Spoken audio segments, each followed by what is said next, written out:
Dans cette vidéo, je vous explique comment déterminer la forme algébrique d'une fonction affine à partir de sa représentation graphique. Qu'est-ce que ça veut dire?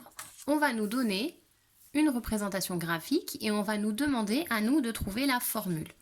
Ici, on voit une droite qui ne passe pas par l'origine, donc on reconnaît tout de suite que c'est une fonction affine. On sait que la formule va donc ressembler à ça. Elle va avoir cette forme-là, f de x égale ax plus b. Il va falloir qu'on trouve le a et que l'on trouve le b. Le a est ce que l'on appelle le coefficient directeur de la droite, c'est-à-dire la pente. Si votre droite, quand on la prend de gauche à droite, ici, votre droite, elle monte, on va avoir un coefficient directeur qui va être positif. Quand on sera dans le cas d'une droite ici, quand on la prend de gauche à droite qui descend, on va avoir ici un coefficient directeur qui va être négatif. Le petit b, qui est ici, c'est ce qu'on appelle l'ordonnée à l'origine. L'ordonnée à l'origine, c'est le nombre qui est ici. C'est l'endroit où votre droite coupe l'axe des ordonnées. Ce nombre-là, c'est celui qu'on appelle l'ordonnée à l'origine.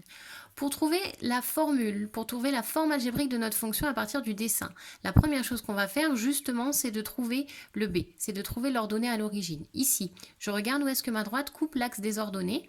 Ce point-là a pour ordonnée 1.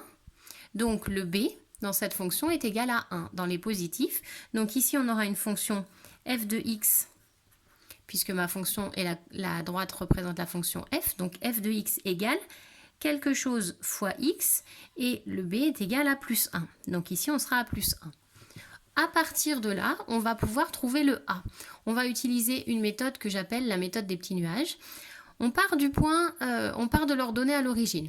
On part de n'importe quel point qui est sur la droite. Alors moi, j'aime bien partir de l'ordonnée à l'origine parce que c'est un point qu'on vient de déterminer, qui est facile. On peut partir de n'importe quel point qui est sur la droite et qui est sur un carreau. On pourrait prendre ce point-là, par exemple, on pourrait prendre ce point-là, on pourrait prendre ce point-là. On prend n'importe quel point, puisque étant donné que notre représentation graphique est une droite, ici, la pente va être toujours la même.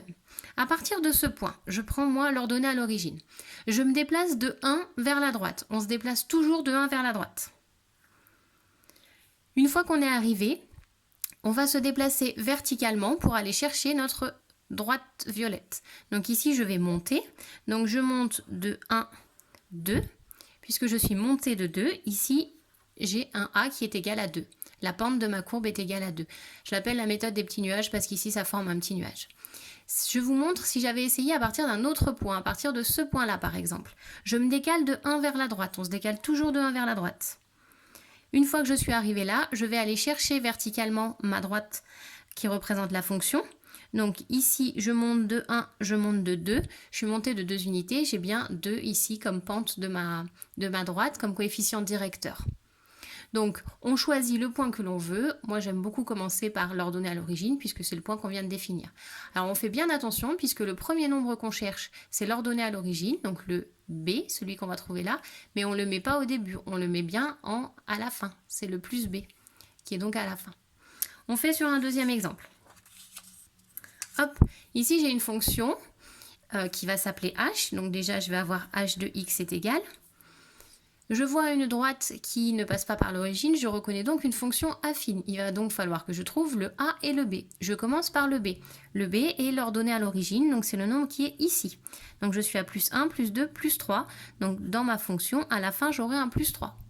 Ici, je vais avoir quelque chose multiplié par x. Pour trouver le nombre qui est ici, on va utiliser la méthode des petits nuages pour trouver mon coefficient directeur. Je pars de l'ordonnée à l'origine. Je me déplace de 1 vers la droite. Une fois que je suis là, je vais chercher verticalement ma représentation graphique. Donc ici, je vais descendre. Je descends de 1, je descends de 2. Je suis donc à moins, parce que je suis descendu, moins 2, puisque je suis descendu de 2. D'accord? On se déplace de 1 vers la droite et ensuite, on va chercher notre représentation graphique, 1, 2, vers le bas, donc moins 2. Dernier exemple. Hop. Ici, je vois une droite qui ne passe pas par l'origine, je reconnais la représentation graphique d'une fonction affine. Donc je sais que ma fonction qui s'appelle g va être sous la forme quelque chose x plus ou moins un nombre b. Je commence par chercher l'ordonnée à l'origine. L'ordonnée à l'origine, hop, c'est là où ma droite coupe l'axe des ordonnées. Donc ici, je suis à -1, -2. Donc là, je vais avoir -2. À partir de ce nombre-là, je me décale de 1 à droite. Une fois que je suis ici, verticalement, je vais chercher ma représentation graphique. Je monte de 1, je monte de 2, je monte de 3. Donc ici, je suis à 3 positifs. Donc la forme algébrique de cette fonction est 3x moins 2. Maintenant, c'est à vous d'essayer.